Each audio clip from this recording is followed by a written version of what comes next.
Who is the father of our nation? Mohandas Karamchand Gandhi. When and where was Gandhiji born? Gandhiji was born on October 2nd at Porbandar, Gujarat. Whose birthday is celebrated as Children's Day? Pandit Jawaharlal Nehru. How is Dr. Ambedkar popularly known? Baba Sahib. On which day Dr. Radhakrishnan birthday is celebrated? 5th September as Teachers Day. Who introduced the midday meal scheme? Kamarajar. Who founded the Missionaries of Charity in Kolkata? Mother Teresa. What were the awards received by Mother Teresa?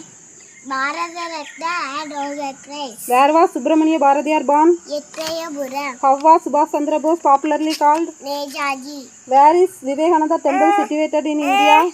Kanyakumari. How is APJ Abdul Kalam popularly known as? Missile Man of India. Who is the Iron Man of India? Sardar Vallabhbhai Patel. How is VOC Chidambaram Pillai known as? Kappal Ottiya Tamila. Which is the harvest festival of Tamil Nadu? Pongal. How many languages are there in Indian rupee? There are 15 languages. Who control the issuance of Indian currency? The Reserve Bank of India. What are the types of Indian currency? Rupee, coins and banknotes.